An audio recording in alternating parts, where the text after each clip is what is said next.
দর্শক এনটিভি অনলাইনের পক্ষ থেকে সবাইকে স্বাগত জানাচ্ছি। তৌহিদ হাসান ওসামা। দর্শক, আমি এই মুহূর্তে অবস্থান করছি যশোরের শিল্প বাণিজ্য ও বন্দরনগরী নওপাড়ার যশোর খুলনা মহাসড়কের নূরবাগ যে মোড়টি রয়েছে সেই মোড়ে।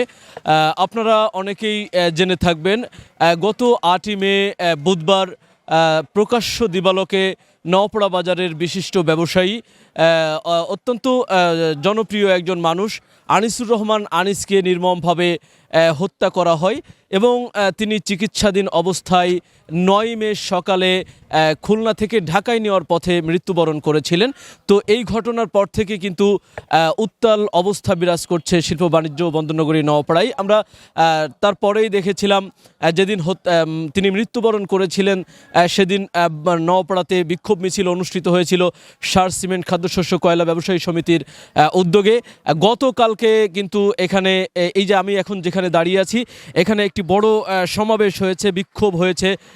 সেই সমাবেশ এবং বিক্ষোভ থেকে কিন্তু ক্ষোভ প্রকাশ করা হয়েছে এবং তার আগের দিন এই শিল্প বাণিজ্য বন্দরনগরী নওপাড়ায় সকাল সন্ধ্যা হরতাল আহ্বান করা হয়েছিল। আজকে বুধবার সকাল থেকে আমরা বাণিজ্য নগরী নওপাড়ায় রয়েছি এবং হরতালের যে চিত্র আমরা সেটি জানার চেষ্টা করছি। আমাদের সাথে এই মুহূর্তে রয়েছেন অন্যতম একজন ব্যবসায়ী, তিনি আমাদেরকে জয়েন্ট সেক্রেটারি সার সিমেন্ট খাদ্যশস্য কয়লা ব্যবসায়ী সমিতির।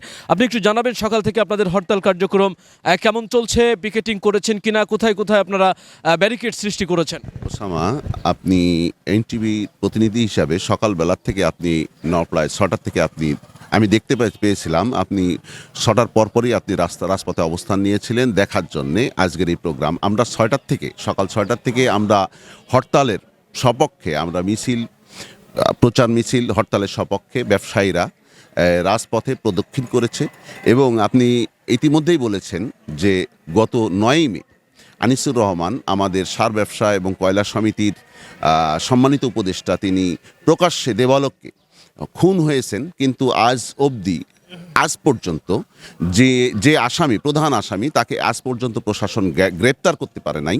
এটা প্রশাসন নিঃসন্দেহে একটা ব্যর্থতা। এই প্রতিবাদেই আমাদের এই প্রধান আসামিকে গ্রেপ্তারের লক্ষ্যে এবং এই প্রতিবাদে আজকের এই হরতাল। আমরা সকাল থেকে সন্ধ্যা পর্যন্ত এই নওপাড়ার ব্যবসায়ীরা স্বতঃস্ফূর্তভাবে এটা পালন করছেন এবং আপনি দেখতে পাচ্ছেন যে কোনো দোকান সবাই স্বইচ্ছায় তারা তাদের প্রতিষ্ঠান বন্ধ রেখেছে এবং তারা রাজপথে নেমে এসেছে। আমি আরেকটু বলতে চাই যে ধারাবাহিকভাবে এই নওপাড়া নগরীকে, এই ব্যবসায়ী নগরীকে ধ্বংস করার লক্ষ্যে আপনি দেখেছেন যে বিভিন্ন প্রতিষ্ঠানে বোমাবাজি হয়েছে। ইতিপূর্বেও কয়েকজন ব্যবসায়ী হত্যার শিকার হয়েছে, কিন্তু আজ পর্যন্ত আমরা কোনো দৃষ্টান্তমূলক শাস্তি বা দৃষ্টান্তমূলক এর কোনো সুবিচার আমরা পাই নাই। আমরা চাই এই প্রতিষ্ঠান নওপাড়ার এই শিল্প নগরী, বাণিজ্য নগরী দীর্ঘমেয়াদী হোক। এই প্রতিষ্ঠান নগরীটা গড়ে উঠেছে দীর্ঘ 40 বছর ধরে, কিন্তু কিছু দুষ্কৃতির মাধ্যমে এই বন্দর নগরীটা ধ্বংস হয়ে যাক, এটা আমরা কোনোভাবেই আমাদের কাম্য নয়।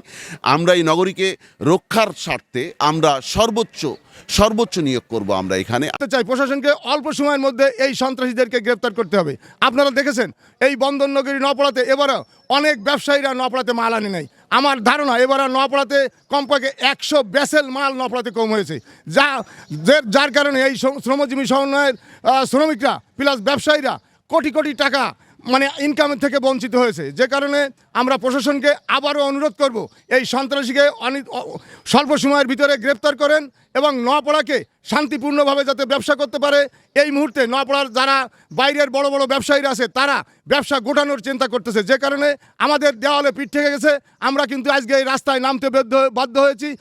আমরা নোয়াপাড়া এই শিল্প বাণিজ্যিক নগরী লক্ষ্য করেছি দীর্ঘদিন ধরে এখানে ছোট ছোট বিচ্ছিন্ন কিছু ঘটনা ঘটেছে।